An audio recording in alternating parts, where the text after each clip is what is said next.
Olá pessoas, esse é o nosso terceiro vídeo de atividade comentada destinado aos alunos dos segundos anos A, B, C e D da Escola Estadual Professora Adélia Brasil Feijó. Aqui é a história, professora Emilu. Gente, nesse vídeo a gente vai corrigir e comentar as atividades 3, 4 e 5 da quarentena. São 3 atividades, mas eu acredito que esse vídeo vai ser suficiente porque algumas são atividades bem simples, atividades propositivas. A atividade 3 teve como conteúdo de referência a idade média, certo? A idade média, pessoal, foi um conteúdo nosso do comecinho do ano. A gente começou o ano contextualizando esse período histórico, discutindo sobre as principais características desse período histórico. Queriam dar um arcabouço para a gente entrar e falar sobre Idade Moderna, Antigo Regime e o Iluminismo, tá certo? No livro de vocês não tem esse conteúdo específico, mas a gente fez um esquema, resumo no caderno, bem bonitinho. Então, quem tem esse esquema no caderno, dá lá uma revisitada e vai tirar de letra essa atividade. Até porque mesmo quem não tem problema, a gente tem um texto inspirador para essa atividade e foi uma atividade de conteúdo super tranquilo, mais de reflexão e de pesquisa, tá? Eu pedi também que vocês registrassem no caderno as respostas das questões, tá certo? E identificassem, como sempre, só que dessa vez como atividade 3 da quarentena.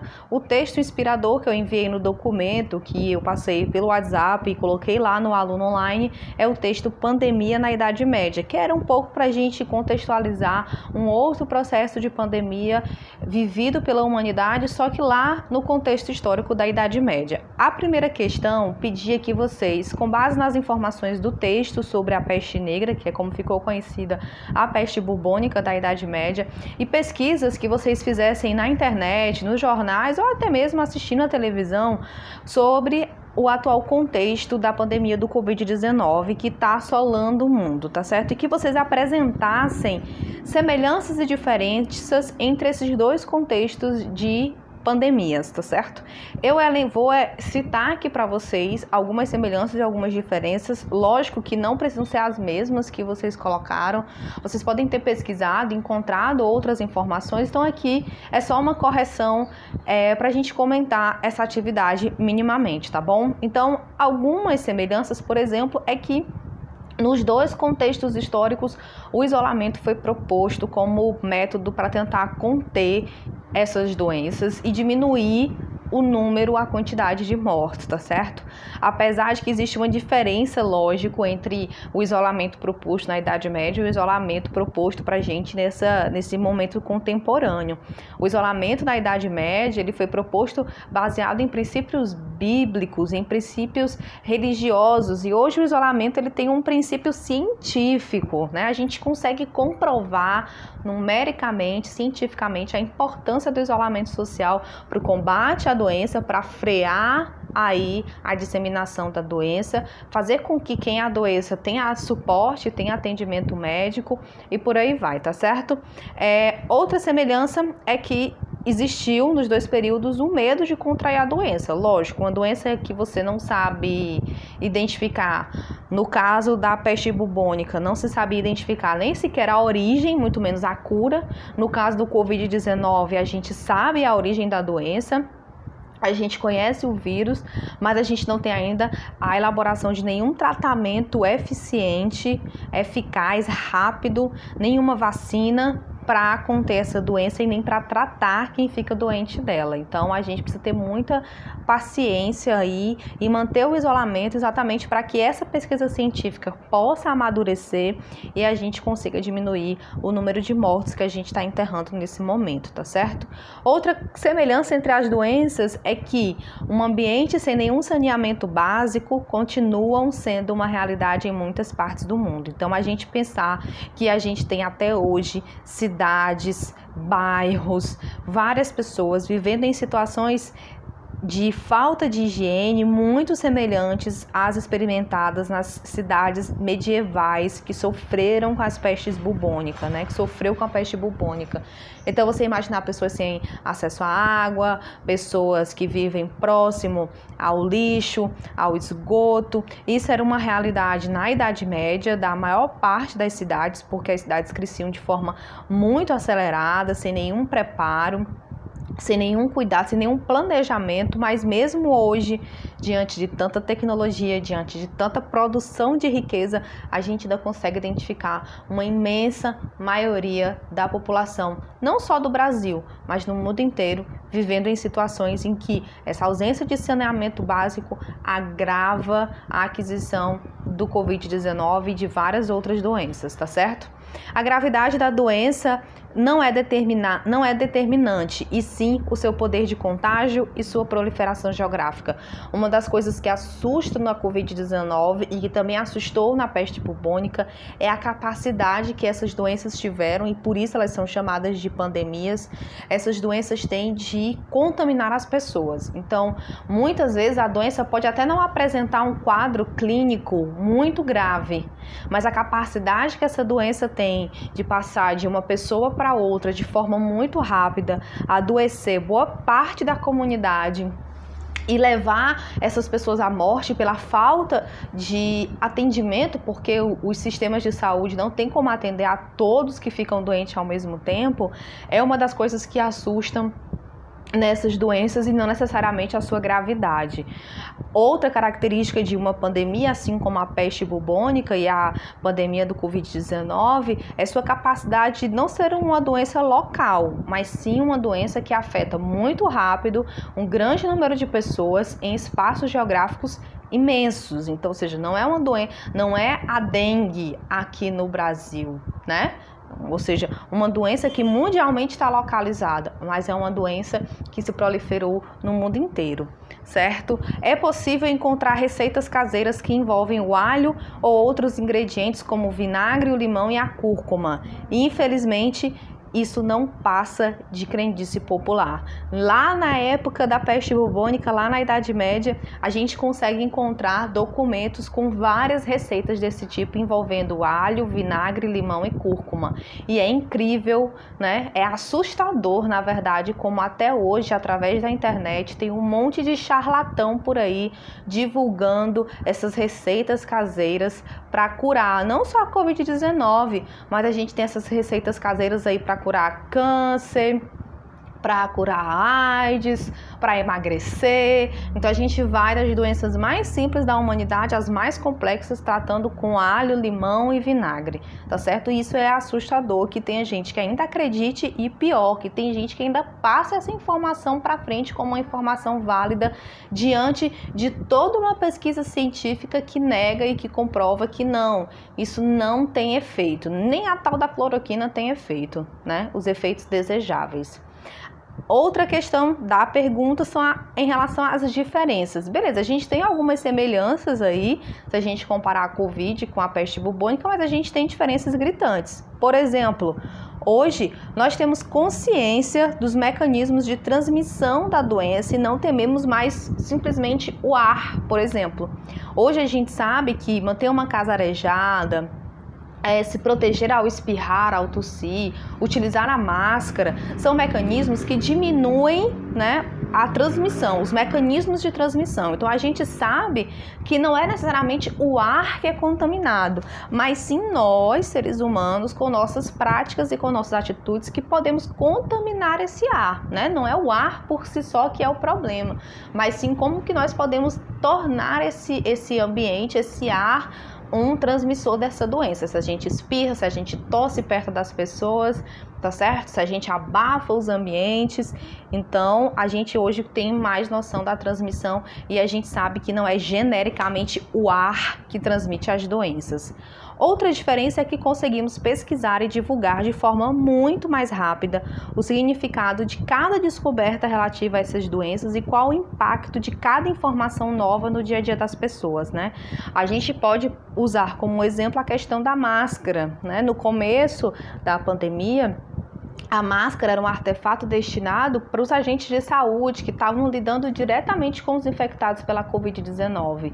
Depois se percebeu que a utilização da máscara por aqueles que tinham os sintomas também era importante. E hoje a gente chega num consenso de que a utilização da máscara por quem está contaminado, por quem ainda não está contaminado, porque não tem como saber, existe aí uma janela de transmissão desde o momento que você pega o vírus até o momento que você apresenta os sintomas. em que você já é um transmissor dessa doença e que, portanto, usar a máscara quando a gente não consegue ter certeza se nós estamos contaminados ou não é super importante para diminuir o contágio e preservar mais vidas nesse momento. Então, essa questão da máscara é resultado de quê? Foi do nada que brotou essa informação, né? A gente tira essa informação belíssima das nossas cabeças e sai por aí dizendo, igual a tiazinha do alho e do vinagre? De jeito nenhum. Essa divulgação de informação é baseada em pesquisa científica. Os infectologistas, os virologistas que estão aí o tempo inteiro analisando, calculando, medindo, formando grupos e conseguindo entender como que essa doença funciona, como que essa doença se espalha e o que a gente pode fazer para diminuir os efeitos devastadores que já são imensuráveis, tá certo? Então, a gente consegue fazer isso hoje muito mais rápido, tá certo? Conhecemos como esses seres microscópicos moldaram a evolução do planeta ao longo de milênios e hoje nos ajudam a entender a nossa própria origem da Terra. Então, assim, os vírus, as bactérias, a existência deles, as doenças que eles causam, eles não são mais um mistério para os nossos cientistas. A gente conhece esses organismos, esses micro-organismos, e a gente consegue entender a função e o papel deles e como que eles agem. Então, a gente consegue sim se preparar um pouco melhor para essas doenças. Lógico que uma doença nova, como a Covid-19, a gente enfrenta os efeitos dela ao mesmo tempo que essas pesquisas vão sendo elaboradas, esses remédios, a vacina. Então, existe todo um processo científico de pesquisa e de testagem que não sai da noite para o dia. Mas isso não é mais um mistério na nossa existência. Inclusive, a gente consegue até diferenciar entre esses micro-organismos aqueles que atacam os nossos sistemas, como também aqueles com os quais a gente não conseguiria ter chegado até esse estágio evolutivo sem eles, tá certo?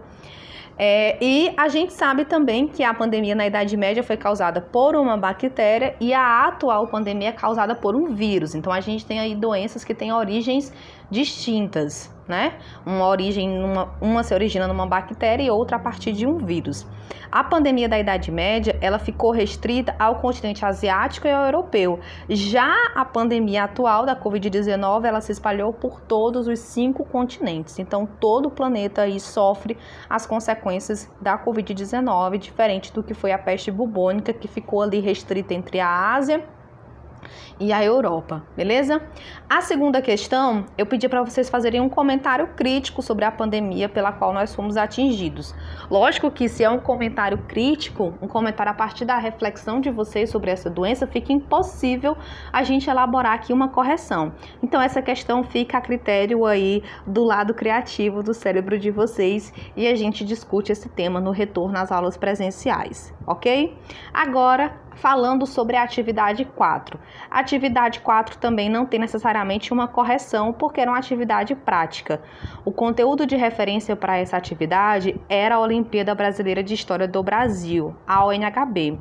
Essa Olimpíada ela é organizada pela Unicamp, a Universidade de Campinas, e diante desse período da quarentena, a 12ª edição, na qual a gente já tem 6 equipes maravilhosas da nossa escola inscritas nessa ONHB, ela geralmente acontece nesse período do primeiro semestre. Só que por conta da pandemia, a versão oficial foi adiada e aí eles acabaram se organizando e montaram uma espécie de mini Olimpíada, que eles chamaram de pré-ONHB. Nessa pré-ONHB, qualquer pessoa poderia se inscrever, a inscrição é gratuita e a Olimpíada seria totalmente online. Era uma atividade prática, portanto, não era necessário o registro de resposta nenhuma no caderno. Esse registro era para ter sido substituído pela realização da tarefa proposta, enviando o comprovante de inscrição. Porém, o período de inscrição foi encerrado. Portanto, essa é uma atividade que não será cobrada, mas gerará pontos para aqueles que fizeram a inscrição e estão participando, beleza? Então, quem não fez a atividade 4, quem não se inscreveu, não tem problema. Quem se inscreveu, certo? Participa lá da UNHB, que aí no nosso retorno às aulas presenciais a gente vai fazer um trabalhinho bem legal em cima dessa atividade que vocês fizeram, ok? Atividade 5. tem como conteúdo de referência reflexões sobre a nossa realidade a partir de uma entrevista com o biólogo Átila Yamarino do programa Roda Viva disponível no YouTube. Gente, o Átila Yamarino ele tem sido um importante divulgador da pesquisa científica, não só agora no período da pandemia do Covid-19. Quem é meu aluno no primeiro ano, com certeza já deve ter assistido algum vídeo de um dos canais do qual o Átila participa, que é o canal Nerdologia, certo? E o Átila é um cara que tem feito um trabalho brilhante nesse cenário, de pegar o conhecimento científico e tornar ele algo palatável, digamos assim, para o público em geral, através aí dessa plataforma do YouTube. Então, alguns de vocês talvez já conheçam, quem não conhece, aproveita para conhecer o trabalho do Átila. Tem Instagram, tem um canal no YouTube, tem Twitter, então é um cara que está divulgando pesquisa científica, tanto da área dele, ele é biólogo, como o canal Nerdologia, ele tem parcerias aí com historiadores, geógrafos e por aí vai. Você pode assistir ao vídeo para se inspirar e responder a atividade, mas também é possível responder as questões sem ter que assistir ao vídeo da entrevista, certo? Essa atividade 5, ela também não precisa ser registrada no caderno. Ela é uma proposta de atividade exclusivamente online. Então, para responder a essa atividade, você não fará registros no seu caderno.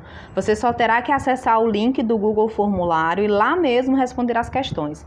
É só clicar no link, responder as questões e ao final clicar em enviar. Quando você clicar nesse link do Google Formulário, ele vai te direcionar para essa páginazinha aí na internet, em que você vai ter acesso a esse formulário de perguntas. A primeira página é uma página introdutória, onde você vai ler um pouquinho sobre o que se trata essa atividade 5. Então, eu explico lá de novo que é uma atividade proposta a partir da entrevista com o biólogo Átila Yamarino, mas que você pode responder a atividade sem necessariamente assistir ao vídeo. Você clica em próxima, aí embaixo, circulei de vermelhinho, esse próxima. Quando você clica em próxima, ele vai te direcionar para uma outra página, onde eu faço as duas primeiras perguntas desse questionário, que é o seu nome completo, bonito, lindo e maravilhoso, e qual a sua série turma. Se você for do segundo ano, você marca lá, segundo ano A, B, C ou D, tá certo? Aparece a opção do primeiro ano, porque essa atividade eu elaborei tanto para os primeiros como para vocês dos segundos anos. Então, preencheu com o teu nome, marcou qual é a tua turma, se primeiro ou segundo, e se A, B, C, D, E ou F, clica aí em próxima de novo. Aí você vai ter acesso a todas as perguntas do questionário. Você responde lá no final, quando você chegar na última pergunta, eu acho que são mais ou menos em torno de umas 9, 10 perguntas. Você preencheu tudo, clica aí nesse botãozinho lindo e maravilhoso que está circulado de vermelho escrito enviar. E aí, pronto, respondeu, clicou em enviar, atividade 5 concluída. Beleza, pessoal? Então, fiquem em casa, protejam a sua família e defendam o SUS. Gente, quando a gente fala em Sistema Único de Saúde, a gente está falando que nós vivemos em sociedade. E quando a gente vive em sociedade, a doença de alguém afeta, sim, a nossa existência. Então, a gente precisa defender o SUS não só agora, mas para esse plano futuro que a gente deseja, para esse futuro esperado que a gente tanto quer. Quando a gente vive em sociedade, a gente reconhecer que existem pessoas sem acesso à saúde, sem acesso à água, sem acesso a saneamento básico, sem acesso à alimentação adequada, ou seja, que existem pessoas que têm a sua saúde fragilizada, e isso nos afeta toda a sociedade. Então, coletivamente, como a gente vive, a doença de um é doença de todos, é responsabilidade de cada um. E nesse momento, ficar em casa é se proteger, mas é também ter consciência desse papel coletivo que as nossas atitudes individuais possuem nesse contexto social e globalizado em que a gente vive, tá bom? Então, se cuidem, até a próxima!